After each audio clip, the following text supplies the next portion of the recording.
something more. Either a bigger house or faster car. Anyone? Yeah. How it's getting promoted? Right. And who thinks that when you get it, you will feel really good? Hands up, anyone? And how many of you have ever given money to charity? Of course. Did you feel amazing after that? No. Excellent answer. Thank you. Mr. President, Mr. Toastmaster, fellow Toastmasters and most welcome guests, tonight I'm going to tell you about the best feeling you can ever get. And not by gaining something new, but by giving something we all have, and that is our time.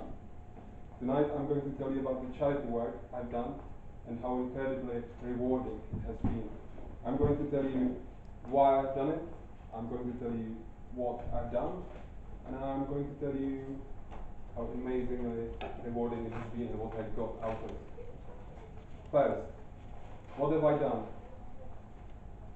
A few years ago, I came across a statement that said the key to success is giving.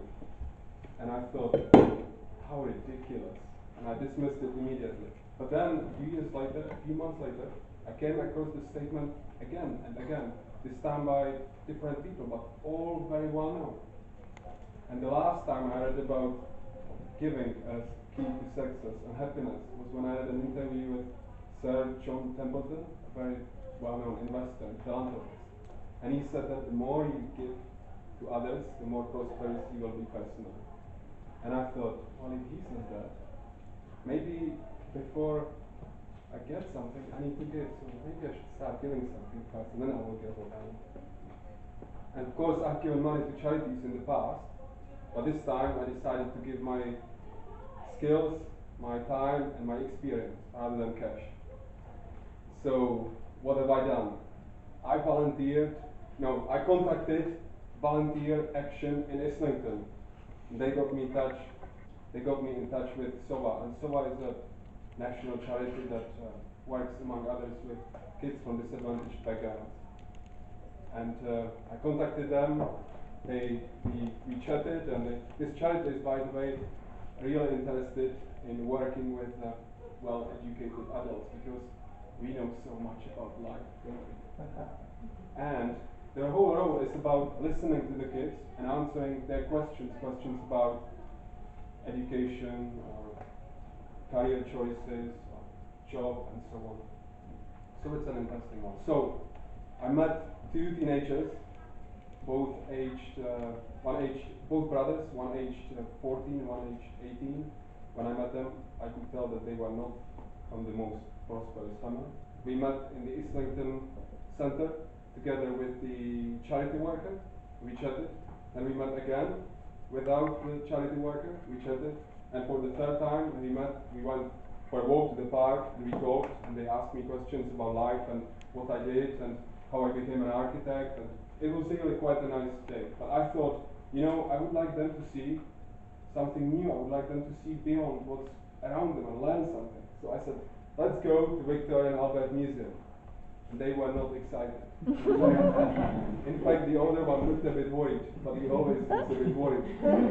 It's fine. So we made it. We got to Victoria and Albert Museum. We walked around, and we chatted, and we saw the high art of Renaissance, and we saw the art of Middle East, and we saw China and Japan. And Japan got really excited because they saw the samurais, and they saw the swords, and the body armor, and the helmets, and we had a really great chat about all the many ways people used to kill each other.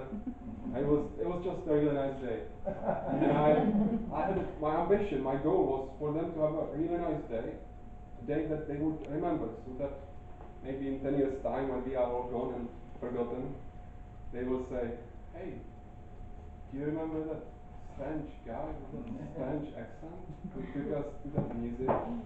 Well, that was actually a really nice day. So I wanted them to have a really nice day, and I think I made it. But the ultimate reward came much later in the evening. And that's because I didn't know it was the ultimate reward until I thought about it. But when we walked around the museum, and we just talked about some buildings, I think, one of them asked me, and I was really surprised by this question, but one of them asked me, how did you become successful? And I just thought, I was so surprised. I just said, oh, I studied at uni, and then I graduated, and I found a job. But later I thought about it in the evening, and I thought, oh, hang on a minute.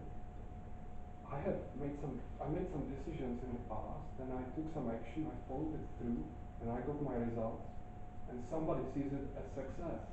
Well, maybe I should see it as success myself. And I just felt so special, and I felt so good, and it was such an incredible feeling, and I just knew this feeling is going to last for quite a few years, and when I feel really crap or fed up or really annoyed with myself, I will just go back to the feeling, and I will say, oh, hang on a minute, I'm actually quite successful. And it's just this feeling I have onto it, it's absolutely brilliant, so it was marvelous.